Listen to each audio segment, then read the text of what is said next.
Hello, welcome to CubsPS Plus, a North Side numbers game, a weekly podcast that dives headfirst into the analysis of hot topics driving Chicago Cubs baseball.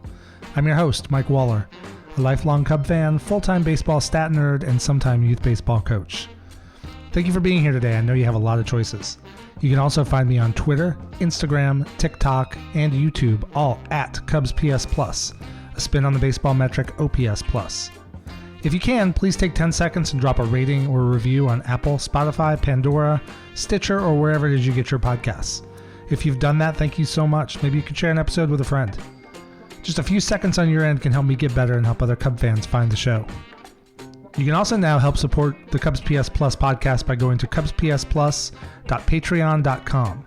There are 4 support tiers that come with added perks such as access to a private Discord discussion group, access to bonus episodes, merchandise discounts in the merch store that will launch in the coming weeks, and the ability to submit priority questions ahead of time for interview guests and more. Your support will help me keep this podcast ad-free. Welcome into episode 38. Without an interview guest this week, I actually have to talk about the Cubs, which is at least good since they won 2 out of 3 from the Mets, but it was kind of nice not to have to talk about them last week during that the end of that 2-7 road trip.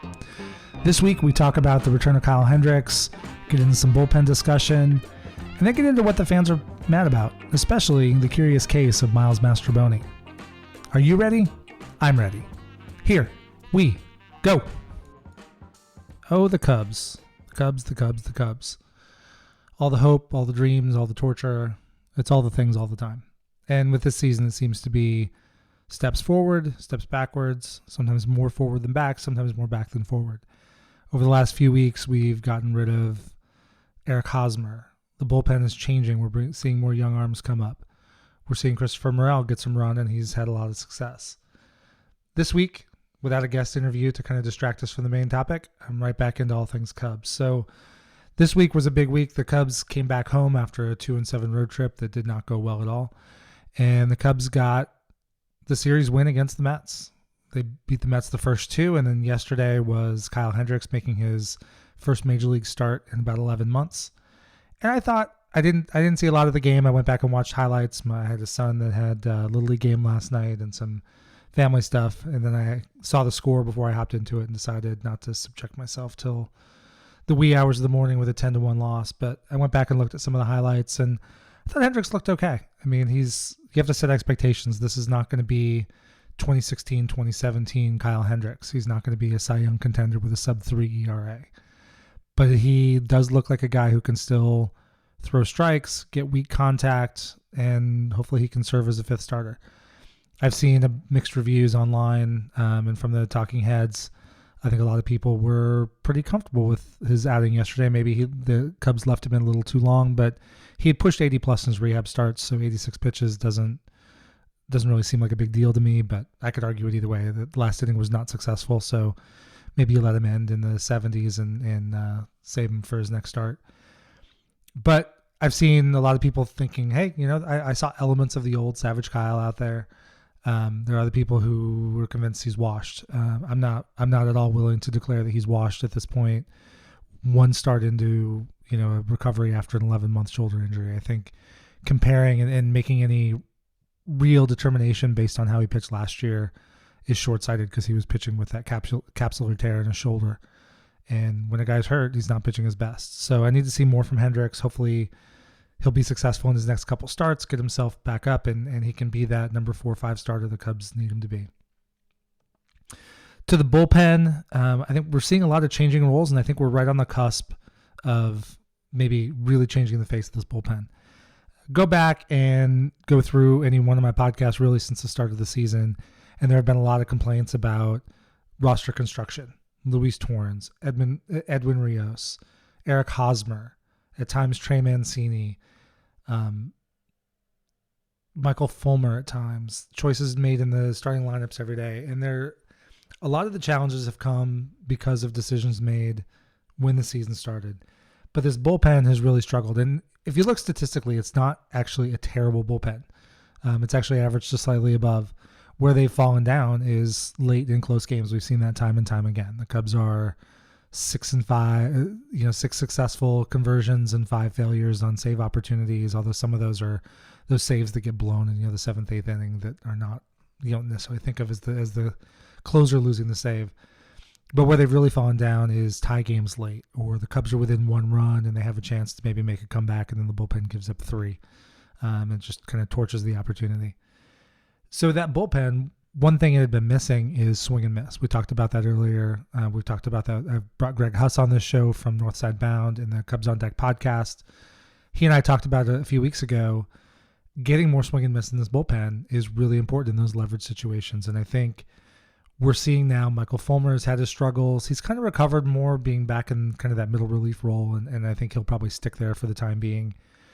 We've seen Adbert Alzolay be pretty successful. Mark Leiter Jr. has been, frankly, better than I ever thought. I mean, not this time last year, I had no podcast then, but in the second half of last season, even though I saw that Leiter was having success in the bullpen, I was not a big Leiter guy. I was not surprised nor disappointed when they, DFA'd him coming out of the season.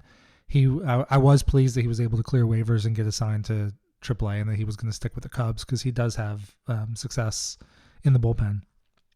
But this year he's been, frankly, a revelation. He's got that splitter that's just killing guys. I mean, it's basically the lefty killer. When the Cubs were without Brandon Hughes for chunks of the season, he became the lefty specialist.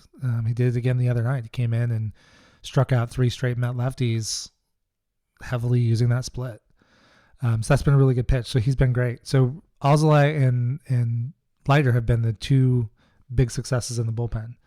Michael Rucker, I've been up and down on him. I've really never been high on Michael Rucker, but I talked myself into it earlier this season. He went through a stretch of success. He was, again, pretty bad last night, although I could probably argue the Cubs left him in too long. He kind of wore that one for the team, I think.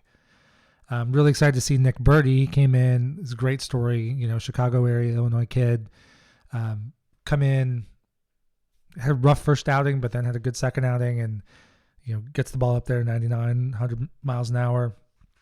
He struck out Kyle Schwarber on a 101 mile an hour fastball that was the fastest pitch a Cub has thrown since Aroldis Chapman was in the bullpen in 2016. So he's been reason to be excited, although unfortunately this week he had to have an emergency appendectomy. We'll see how long that's out. I mean, an appendectomy is cutting into the core muscles of your body, so he's going to have some recovery time after that. It's relatively minor, but there is still, they still have to get through that stomach lining to get to the appendix. I would imagine he's going to be out probably at least, 3-4 weeks bare minimum, and quite possibly a month and a half.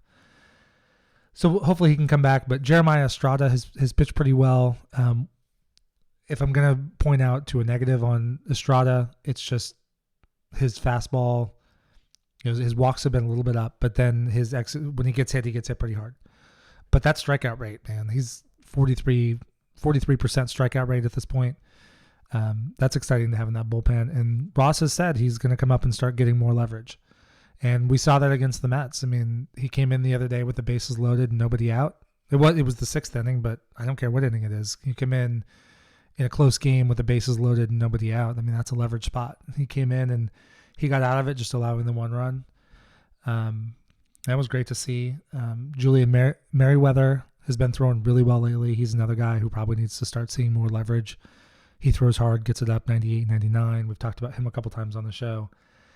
And you start remaking this bullpen. And Cody Hoyer, who the Cubs got along with Nick Madrigal for Craig Kimbrell in the trade in 2021, he had looked really, really good once the Cubs got him in that 2021 trade. But then he tore his UCL in September 2021 and had to have Tommy John surgery. And he is making a great recovery from Tommy John. He's actually ahead of recovery schedule. I personally was not expecting to see him. I thought the All-Star break was reasonably optimistic and thought there was a chance it might even be later than that. But he has healed fast. He's just about done with his maximum 30. Was just about done with his rehab stint. I think he's probably ready to come up right now, but the Cubs had put him on the 60-day injured list, and that doesn't expire until next week. So he has to wait out that 60 days before he's eligible to come up. He's a guy who gets it up. He's in the minor leagues. He's been getting it up 97, 98, miles an hour pretty consistently. Throws hard. He's always had good stuff.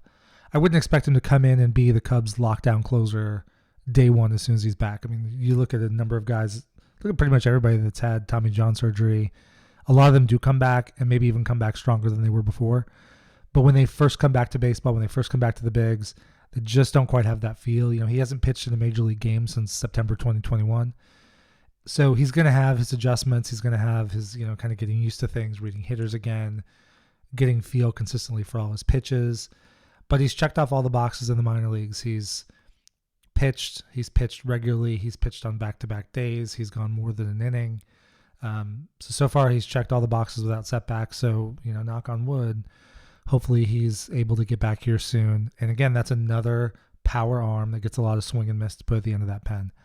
And now suddenly, instead of Fulmer and Boxberger, who are struggling and, a little bit softer throwers in there, the Cubs can go out there and they can stack up in whatever order.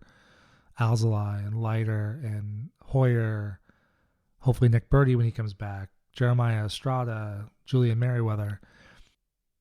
And another name to keep an eye on is Daniel Palencia. Palencia at the time seemed like the throw-in in the Andrew Chafin deal back in 2021. The Cubs got outfielder Greg Deichmann, who came up to Chicago pretty quickly and spent a lot of time at AAA. Well, Deichmann didn't really pan out. He was eventually traded away anyway. But Daniel Palencia has just tremendous stuff. And I think one thing that sends me a bit of notice that the Cubs are still playing for this year is the Cubs have wanted him to be a starting pitcher. He came over as a starting pitcher. He's electric as a starting pitcher, and he's had good success in the low minors as a starting pitcher. But for him to progress to become a major league starting pitcher is, he was, in Double-A, and there were guys ahead of him, and stretching him out, controlling all those pitches. Well, now the Cubs have made him a reliever, and they've put him on the fast track promotion all the way up to AAA Iowa now. So he's able to just take advantage of his massive arm, his huge velocity. He's up pushing 100 miles an hour. He's just got nasty movement on his pitches. And the Cubs have identified him as somebody who could help the bullpen right now. So I think he's going to do some time in AAA, see a little bit, see how the new bullpen shakes out as we add Hoyer to the list. One thing to watch out for is Cody Hoyer being on the 60-day IL is not taking up a 40-man roster spot. So when he comes back, somebody from the 40-man is going to have to go. One thing, I have not heard this anywhere from the Cubs, but I've not heard a lot of updates on Brad Boxberger. And he went on the IL with a forearm strain. And sometimes a forearm strain is just a forearm strain, but there are a lot of times where a forearm strain is actually really a leading indicator of a major elbow problem. So I hope that's not the case. But if it is, we may wind up seeing Brad Boxberger go to the 60-day IL and open that spot for Hoyer. Otherwise, somebody on the 40-man has to go. One candidate might be Michael Rucker. There might be a position player that goes, but then maybe Michael Rucker gets optioned back to Iowa. So they're going to have some options. And then as they look at Daniel Palencia, if they think he's ready, or if they think Cam Sanders at Iowa is now ready to come up, none of those guys are on the 40-man roster. So again, it's people from the 40-man would have to go. That's not an obstacle. It's been done. The Cubs have done that plenty. They just did that with Nick Birdy and recently. And so I don't think it's an obstacle, but it's something that is a consideration as you're looking to go up. You're not just going to make that quick switch. Another thing pitching-wise to keep in mind as far as the active roster goes is the limit on options.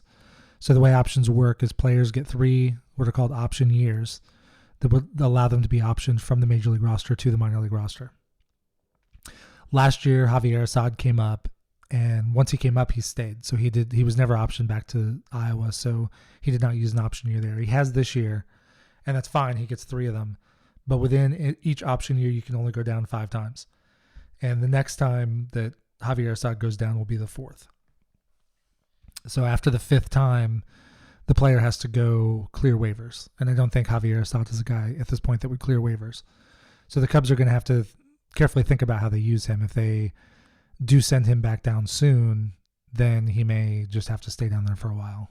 Or when he comes up, that may just be it. He may be a guy who's just up for the rest of the season. I think at this point it's fine. I think they're looking at Adbert Alzolay as potentially being the closer, certainly being a regular back end of the bullpen arm. And with Keegan Thompson having his struggles and being sent down to Iowa and in his first outing struggling pretty mightily there, I think Javier Assad may just be that swingman, spot starter, multi-inning relief weapon. Hopefully the Cubs can deploy. He's had pretty good success there. He was great in the World Baseball Classic. He was great in his last outing with the Cubs, piggybacking off of pretty sure it was a Tyone start. So this bullpen hopefully will start to spin a lot of swing and miss, and that's what I'll be looking forward to as we go through this Red Series. The Red Series is a series the Cubs, I don't want to say they have to win a series in May, but this is a series they really should win, and it's going to be pretty impactful if they don't. They're right now battling for last place. They're still far from out of it in this, what's frankly a pretty crappy division in the NL Central. But they just beat the Mets 2 out of 3. They've got the Rays coming up. They've got a tough West Coast trip coming up. So beating the Reds at home is something you really just have to do. And so they've got Steele going today. Game starts in about an hour, hopefully right after I finish recording. And then they'll have Tyone going tomorrow. Hopefully he can rebound. It sounds like one of the things I saw with Tyone last week and I talked about it and tweeted about it is one of the things that's really changed this year was his increased use of the cutter. He's up to 28% of all of his pitches being through the cutter as opposed to 11% last year. He's been getting more swing and miss off that pitch, but lefties are crushing it, and it's given up a lot more hard contact. He's not consistently locating it. One thing the Cubs have talked about is changing up his pitch mix, so I guess we'll see. One thing I would imagine is probably a little bit less use of the cutter, maybe a little bit more four-seam, a little bit more slider. We'll see how it goes. Hopefully he can kind of recover because he's a guy who's shown he can be a quality major league pitcher. You know, he's not going to be an ace. He's not going to lead your staff, but the Cubs don't need that. The Cubs have Justin Steele and the Cubs have Marcus Stroman right now. They just need Tyone to be able to go out there, eat some innings, get to the 6th inning of games consistently, and keep the Cubs in ball games. I think he's totally capable of that. If he has another bad start, the Cubs are really going to have to start looking at options. I don't know if they'll have to examine maybe something's not right with his groin injury still, or I don't know. But if he has another bad outing like he's had the last couple, Cubs are probably going to have some serious discussions about some alternatives. So this team now, as they head into the series with the Reds and the series against the Rays coming next, you know, fans are pissed. I get it. I'm a little bit pissed too. The Cubs have blown a lot of winnable games. They've been in, they're something like 2-10 still in one-run games. They did get a 2-run win the other day, so that was good. But they're still way under 500 in one-run games. And if you look around the metrics, I talked about it a couple weeks ago, the run differential is still solid. If you look at a lot of the Cubs' peripherals, the Cubs have a good, solid WRC plus as a team. I mean, they're a good offense. They're a fairly good offense. They're a good pitching staff. Even as I said earlier, the bullpen is not terrible. It's just not getting it done in the right spots. And so it seems like, every time something happens, everybody's just right now just waiting for the next shoe to drop. This is not a fun time to be a Cub fan. So the fans are pissed, and the primary targets have been, David Ross. Eric Hosmer was a huge target, but he's gone now. Michael Fulmer was a big target, but he's not getting those 9th inning spots anymore. So some of those targets are gone. And one interesting target that I'm going to talk about this week is, I'll get to in a minute, but with Ross, I'll step back and talk about him. One of the challenges we've seen with Ross, and I don't think it's necessarily Ross' problem, Jed Hoyer even came out this week and said, when it comes to bullpen usage, I see Ross getting killed pretty consistently on that. But Jed Hoyer came out this week and said that, what we've done the last couple of years trying to bring in those vets and get them to turn around, it just hasn't worked the way it has the past couple of years. And so he said that the bullpen issues are way more on the front office than they are on Ross. And I would tend to agree with that. I think, the Cubs have had great success with Ryan Tepera and Andrew Chafin and David Robertson, and none of those guys, and Chris Martin, Michael Givens. Michael Givens probably came in with the best recent pedigree of those guys, but none of those guys came in, as a lockdown closer, as a major bullpen piece that 15 teams in the league were all competing to get. But in each of those guys, the Cubs saw something that they were able to tweak and turn or add a pitch and get great success, and then unfortunately, because those teams were bad, those guys were all traded off. When you look at the bullpen this year, it seemed like in the offseason, I said it, other people said it, that, while Michael Fulmer and Brad Boxberger were not sexy pickups, maybe Fulmer was a little rated higher than Boxberger, but neither guy was a particularly sexy pickup, but they've been right in line with the kinds of guys the Cubs were picking up before. Andrew Chafin had a terrible year in Arizona the year before the Cubs picked him up.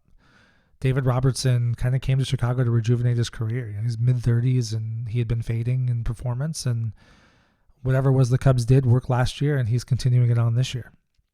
So I know a lot of people wanted the Cubs to spend more on the bullpen. We can go back and argue that they should have, but the guys they picked up just haven't worked. So I do agree with Jed that that's largely on the front office. Ross only has so many choices in the bullpen. The other choice is lineups. And early in the season, there were some lineup construction issues that were we've talked about on the show, driven by roster decisions. The fact that they opened the season, I understood why Christopher Morel was in the minor leagues. I understood why Nelson Velasquez was in the minor leagues to a point. I would have understood it more if Seiya Suzuki had been healthy. But starting the season with Edwin Rios, who rarely played. Starting the season with Luis Torrens, who rarely played. I know why those guys, or at least I think I know why those guys started on the roster. Torrens in particular had no options, and the Cubs liked him in spring training, so they wanted to see if that bat would play. But he rarely ever cracked the lineup. And Rios didn't play a whole lot, which was interesting given the fact that third base has kind of been one of the few spots that's not locked down. When you look at this Cubs roster and the guys who are available to fill roles, you have the outfield's locked up as long as everybody's healthy, and Cody Bellinger is not right now, so center field is open. But Ian Happ, Cody Bellinger, Seiya Suzuki are starting the vast majority of games when they're all healthy. Nico Horner and Dansby Swanson have the middle infield on lockdown. So the catching is being done by Gomes and Barnhart. Now I could start to argue that Miguel Amaya better be pushing for some playing time. Although right now I'm just happy he is playing. One thing he has not done since 2018 is play a full season. So I like that he's playing every day. I'm okay with him playing every day in Iowa because he probably would not be playing every day in Chicago. But if the Cubs front office were to flip and say, you know what, we could start Amaya 2 to 3 times a week in Chicago and maybe DH him 1 or 2 times, then that gets my interest up. He's an excellent defensive catcher. He's got a great reputation working with pitchers. Just this past week, Kyle Hendricks was raving about him for about 5 minutes.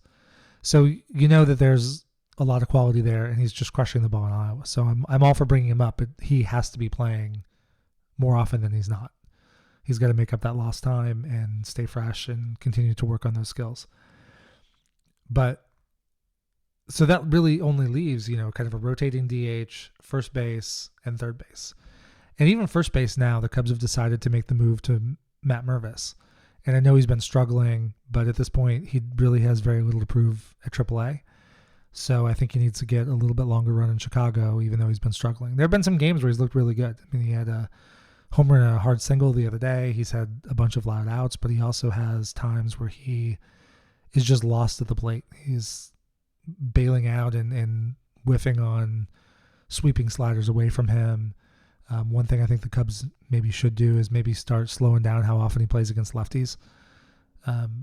Just to, not that he can't handle it. He's hit against lefties before. He hit against lefties in the minors, but the way he's struggling right now, just put him in the best place to succeed. And you're going to play more right-handers than left-handers anyway. So he's going to be in the lineup more often than not that way. But he's playing a pretty solid first base, waiting for his bat to come around. But so that kind of only leaves third base. And third base has been a lot of Nick Madrigal and Patrick Wisdom. And Patrick Wisdom was absolutely scorching in April. And when he gets hot like that, you just got to let him play. Because when he's hot, he will hit everything, and he will do it for a couple weeks. And then we'll see what we see now. We'll see a guy who strikes out a ton. He'll take some walks, so he does have some value that way. But he does play a pretty solid third base. And then the Nick Madrigal experiment at third base has been, I guess, passable defensively.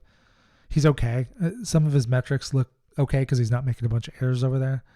But they're just, when you look at the third base position, you look at times where the third baseman's maybe playing deep and there's a ball down the line, or a time when maybe even if you're not deep, you still have to go to the line and your momentum is now taking you away from first base. Nick Madrigal just does not have the arm for that throw. He may not throw it away. He may not embarrass you over there, but there are simply plays at third base that he cannot make. And it's largely due to arm strength.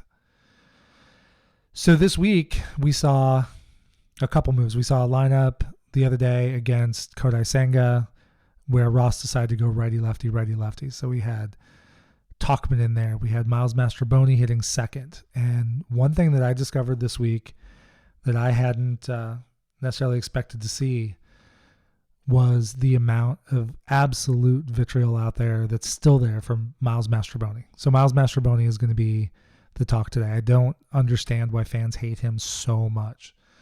I actually look and think he's a fairly interesting player. I think he's a guy who was misused early in the season. So when he made the opening day roster and he was Seiya Suzuki out, he is a guy who's versatile. He can play every infield position. He can play in the outfield, and he's played at all of those. He's played 6 positions for at least 45 games in the minor leagues. So he is a versatile defender who can play some outfield. But there was a play, and I think it was the second game against the Brewers, where there was a bloop that was probably catchable in right field. It was certainly catchable in right field, but he didn't make the play. He didn't make the right read on it off the bat. Maybe he just made a bad play that day. Maybe it's because he's a natural infielder and doesn't make the first best move always as an outfielder. But either way, he didn't make that play, and that wound up leading to a run, and the Cubs lost a close game, and he kind of drew the fans' ire. And then when he was up the first time, he didn't hit much, walked a few times. I think he had 2 hits, but just didn't have much success. And so he was not a popular player. I don't think his name does him any favors. I think fans like to play a lot of games with his name, but we won't do that here. But let's talk about Mastrobuoni. So I think he's a guy I want to spend some time on today. So if we go back to last October, the Cubs came off a season where they were never really expected to compete. I think most of us thought the absolute best case scenario was maybe pushing for a 500 season and catch some lightning in a bottle. That didn't happen. They were pretty much out of the race in May. Pretty much by this time last year, they had no shot. So the Cubs had a revolving door of, let's see if guys are dudes. So, we saw more Frank Schwindel and found out he wasn't. Rafael Ortega wasn't. Nick Madrigal couldn't stay healthy. He did have a run in August where he was absolutely hitting the crap out of the ball. I bet for that stretch in August, he was probably hitting 340. When Nick Madrigal can do that, he brings value. If he's not hitting 340, he doesn't walk. He doesn't bring a ton defensively. I'm not going to say he's slow because he's not. He's a little above average on speed, but he's not lightning fast. And the fact that he doesn't walk and he doesn't have any pop, really limits his value. He's got to hit 310, 320, 330 or higher to really have that value. And the Cubs brought in Zach McKinstry, a left-handed hitting versatile player from the Dodgers. They got him in the Chris Martin deal. They still had David Bodie. He had a long injury rehab last year, but came back and hit the ball pretty well. And we've seen David Bodie. We've seen that he can play all over the infield. He can play a little outfield if you need him to. And so it became a look in this offseason, and Christopher Morel goes in that mix because he doesn't really have a natural home. Third base is his natural position, but he hardly ever plays there. So it's pretty clear at this point that the Cubs don't like what he offers at third base. I could argue that the way he's hitting right now, let's start figuring it out. I hope he's taking ground balls every day, working on it. But right now, he's clearly not in their plans at third base. So coming into the offseason, there was kind of a glut of middle infielders. Then I think everybody kind of knew the Cubs were going to go after a shortstop, and signing a shortstop, as the Cubs did with Dansby, pushes Nico Horner to second base. So that means shortstop and second base are effectively closed. Now there's still need for utility infielder. We saw Dansby miss a little time with an injury earlier. Nico Horner just had an IL stint. Guys need days off. So you still need guys who can play those positions. But for the most part, on a day-to-day basis, shortstop and second base are largely off the table. And so it was a question of who's going to stick. And the Cubs gave Zach McKinstry a ton of opportunity last fall, late last summer, last fall. Never really hit. And they kept him, and ultimately he just didn't do enough. So the Cubs let him go, and he's having great success with Detroit. I mean, I don't think the fact that he could play was really ever in question. He's a guy who had numbers where he hit all through the minor leagues, and he couldn't break through in LA. And in LA, it seemed like a playing time problem because he was up on some of those loaded LA teams with Trey Turner and Justin Turner and Gavin Lux at second base. There just wasn't any place to get any kind of consistent opportunity. So fast forward to November, and it's Rule 5 draft season, and teams are looking at their roster trying to figure out who in their system they need to protect and who they're able to maybe move off their major league roster to protect some of those guys. And Miles Mastrobuoni while the Rays liked him at one point, he has spent time as a top 30 prospect in their system. They develop a lot of guys like him. They develop a lot of versatile players who are able to play all around the field, who draw walks, they're patient hitters, they're good contact guys. And so they had a number of players, and they decided that Miles Mastrobuoni was maybe a guy that could clear off their 40-man to make space for another guy. And so the Cubs were able to get him from the Rays in exchange for Alfredo Zaraga, who spent time last year at Low A, Myrtle Beach, and then High A, South Bend. And he had some success. He didn't pitch a ton of innings, 18 2/3. He had a whip around 1.5, kind of for the most part. He's a 21-year-old right-handed relief pitcher in Low A ball, so he's got some upside potential, but he's not somebody who's going to be forcing his way on the major league roster anytime soon. And so far this year, that's reflected. High A, Tampa is again using him as a reliever. He's thrown 21 2/3 innings. He's got a whip of just under 1.3. He's striking out 12.5 batters per 9, but walking almost 5. 3.32 ERA. So he's doing okay, but he's a 22-year-old in A ball. So again, not a huge price to give up for somebody like Miles Mastrobuoni who can help at the major league level. So we look at Miles' current numbers right now. He's been struggling. But when you really dig down into it, I hear a lot of people saying, why is he even on the roster? Why is he here? He's terrible.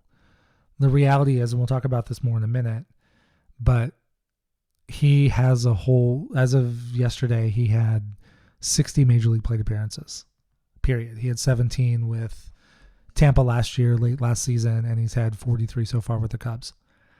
That's not exactly a huge sample size. So if you've got a guy who's hit all through the minor leagues, you want to see more than just 60 plate appearances, especially 43 in a season.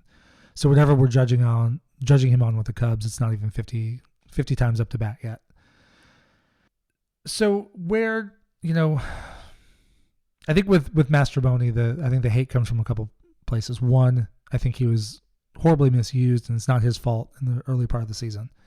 He didn't play a strong right field, but while he's played out in right field, he's always primarily been a middle infielder. And then you factor in he wasn't hitting. But when you look at guys with his, kind of his pedigree, with his player profile, they tend to get more run than this. David Bodie has had years of opportunity. Nick Madrigal, since he's come to Chicago, has had a lot more plate appearances and work than Miles Mastrobuoni. Zach McKinstry got a lot more work than Mastrobuoni has gotten so far. And what I think Mastrobuoni brings to the table is he's a left-handed bat, which the Cubs need. He has a pretty good contact rate. He has a really good walk rate. When you look at his numbers all through the minor leagues, he's consistently walking, 10 to 13% of the time. When he got sent down to Iowa after starting the season on the big league roster, he walked almost 30% of the time. Small sample size, but it was still 77 plate appearances with a 28.6% walk rate. His K rate is typically fine. He's typically been in the mid-teens to low 20s. He's a little higher than that at the major league level right now, but his numbers right now in Chicago are a 23.3% strikeout rate. In today's game, with the way relievers come in late, you can live with that. And he has a little pop. So all through the minor leagues, he didn't have a ton of pop until last year. He started developing actually a little bit in 2021. Not a ton of homers, but a lot more gap doubles power. Had an ISO of .149. But he jumped to 2022 when he was in AAA with the Rays. And all of a sudden he hit 16 home runs. His previous high was 5 in 2021 and 4 before that in 2019. And he had a .17 ISO. And then when he went back to AAA with Iowa again, no home runs, but a lot of doubles. He had a .164 ISO. And when you really break it down, he's a guy, you have to compare him to who else the Cubs have in those spots. We're not talking about Miles Mastrobuoni to be the everyday starting third baseman. We're not talking about him to take Dansby Swanson's job or take Nico Horner's job. He's a guy who you want to be a bench bat. You want him to be available in favorable matchups.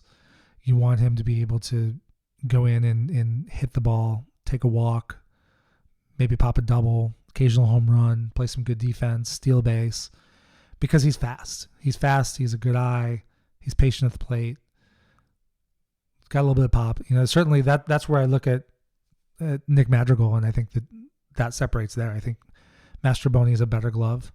He's faster, and he has more pop potential than Madrigal.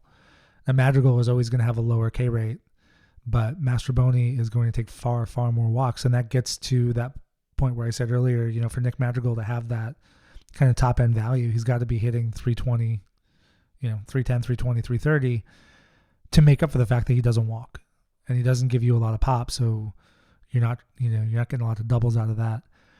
And Miles Mastrobuoni maybe won't make as much contact as Madrigal does, and in fact he won't, but he's going to walk 3 to 4 times as often as Madrigal does, which has value. One comp I've been thinking about as I've watched Mastrobuoni the last few weeks is I see a lot of Tommy La Stella in Mastrobuoni. And when you look at the two, they've actually got some similar history. So the La Stella came up with the Braves, and he started in the Braves system when he was 22, spent a number of years in the minor leagues. And, when he was down there, he was pretty typically in that, 110 to 120, had a couple peak years, 150 WRC plus territory. He just, like we saw in the bigs, he just hit everywhere he went. He had a pretty good walk rate. He was consistently at, 10 to 15% walk rate. Now his K rate is lower than Mastrobuoni's, but some of that is the era. When La Stella was in the minor leagues, it was, 2011, 2012, 2013. The strikeout rates across baseball, minor leagues on up, is significantly higher today than it was then. So La Stella was a little above average. I would say Mastrobuoni probably projects as about average on strikeout rate. But they both have the good walk rate. They both have a little pop. And, again, like Mastrobuoni, La Stella never hit a ton of home runs. But he had a lot of gap doubles power and just made a lot of good hard contact. And when you look at it across the board, when you look at Mastrobuoni, when he came up through the Rays system, when I look at his full seasons at a level, 2016 in low A, he had a 110 WRC plus. 2017, he moved to high A, backed up a little bit. That was actually his worst minor league season, and he had a 100 WRC plus. 2018, he went to 125. 2019, he spent the bulk of his year in Double A and had 121. Obviously, there was no 2020. He did bump up to Triple A a little bit at the end of 2019. Did not do well, but we're talking 4 games and 12 plate appearances, so I'm not going to draw a lot of conclusions from that.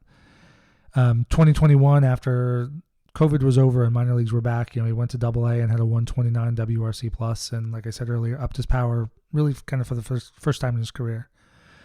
He got a little taste of AAA at the end of that season where he had a 115 WRC plus. So last year he spent the whole year at AAA and he had a 126 WRC plus, had 16 home runs. As he added the power, he actually lowered his K rate. So that is another thing that draws my attention. A lot of times as guys add power, you're trying to drive the ball, you're trying to swing harder, you're a little more aggressive, so that K rate goes up. In his case, it went down. So when I look at that, I see a guy who's hit everywhere he's gone. As he's bumped up levels, he's had a little bit of a struggle, but he's figured it out and then moved higher. And so what I see right now when I look at Miles Mastrobuoni is I see a guy who has kind of proven everything he needs to prove in AAA. And as he moves up, we've got that little bit of a lull right now. But we've seen him work some good at bats and get some good walks. He walked twice against Kodai Senga. He's fairly consistently been on base. He's had a couple hits. And even in the first part of the season when he was up and he was not getting base hits, he had some loud outs. He had a lot of line outs to the outfield, really hard ground balls that were right at guys.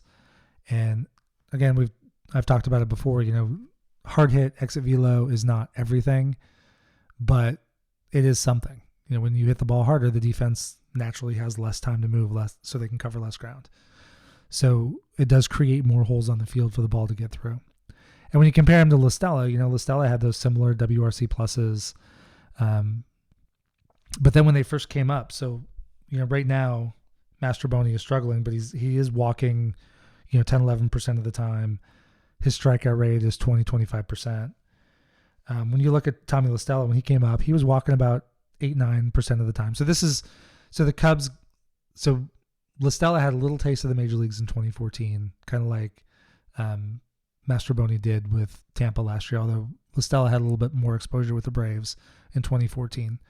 Cubs got him in 2015, and then, he kind of bounced up and down still, and he wasn't even really up full-time in 2016 because he'd get sent down kind of famously on a roster crunch. But as you compare them, like when La Stella came up and was able to establish himself and get that regular play, now he was always a bench guy, so unless somebody was hurt, he was not a starter for the Cubs. But he would consistently be in that 8-9% walk rate. He would strike out 12-13% of the time. He had a WRC plus a little over 100, often like right around 105. And he was slashing, had a 135 ISO, and he was slashing 270, 350, 405. And so that's right in line with what I think Mastrobuoni can do. I don't expect to see, I'm not talking Miles Mastrobuoni for the All-Star team. I don't think he's going to be a starter on this team in the very near term, certainly. But I think he's a guy that makes the bench better. And I'll go back to it. I don't understand why fans hate him so much. You'll have an opportunity to share your opinion. I've got a tweet pinned to the top of my page that I put up a couple weeks ago. I said, fans are grumbling a lot about Mastrobuoni now, but that's because he's basically been playing as a left-handed hitter, part of a platoon in right field. That's not where he excels. When he can get back to his utility role, I think people are going to have a completely different opinion of him. We'll revisit. So if you have opinions, you can go find that tweet and you can put your thoughts on that. But I think Mastrobuoni is a guy to watch. I think he's a guy, if he can come off the bench, if he can pinch hit in some spots, if he can spot start and give good at bats. One thing he helped do against Senga was, and one of the reasons why Ross said he put him number 2, was both for the lefty aspect, but also he'll work a count and he'll be willing to take a walk. So he was definitely part of the Cubs pitching up or pushing up Senga's pitch count so that he was out of the game fairly early by the end of I think he only finished 5 innings that day. So all I want from a guy on the bench is give a good at bat, give a consistent glove, have some speed, have some tools that the Cubs are finding useful. And I think Cub fans are going to come around on Mastrobuoni. I know there's a point in time too with Tommy La Stella where he got sent down in 2016 and basically he refused to report. He said, if I can't be in Chicago with those guys, I don't even want to play baseball. And I was a fan who was not happy with that, and there was some fan backlash on it. But he did talk to some people and eventually came around. He did report, came back, and was a very valuable part of that championship run. It was a part of the 2017 team until the Cubs eventually let him go. And he had big success after. So I think Mastrobuoni is a guy that, if things break right, could get the right opportunity and could be a very successful hitter, kind of like we're seeing with McKinstry. But in the near term, I think he's definitely a guy to keep around, make that bench better, and be a very useful guy available for spot starting and key spots. So we'll see how that goes. Again, give me your thoughts. The Cubs are about to open against the Reds, and hopefully the Cubs can get this series. They've already won 2 out of 3 on the homestand. If they can win this series and at least not get swept by the Rays, it'll be a winning homestand. And the way the Cubs schedule goes, they just have to survive in advance. Just keep hanging around in a crappy division, keep hanging around for that 3rd wild card, because the schedule in the second half of the season is much, much lighter than it is on the first half. So they got to survive this gauntlet and steal some wins. That's where it hurts that they haven't banked some of the winnable games that they've had before. I'm looking at you, National Series, and the getting swept at the Marlins. But that's how it goes. Baseball's a weird game. So just when you think a guy is done, he gets red hot. Just when you think a guy is amazing because he's red hot, he goes ice cold. And teams do the same thing. You're hot until you're not, and you're cold until you're not. And hopefully the Cubs can get hot soon. Thank you for joining me today. If you liked the discussion, or maybe especially if you didn't, please drop a rating and review wherever it is you get your podcasts, or tell a friend about the show. Just a few seconds from you gives me great feedback and helps other Cub fans find the show. You can find me on Twitter, Instagram, TikTok, and YouTube, all at CubsPS+. And check out the Patreon page, CubsPSPlus.patreon.com, to help support the show and keep it ad-free. This is Mike Waller, host of the CubsPS Plus podcast. Every day with Cubs baseball or talking about Cubs baseball is a great day. Go Cubs!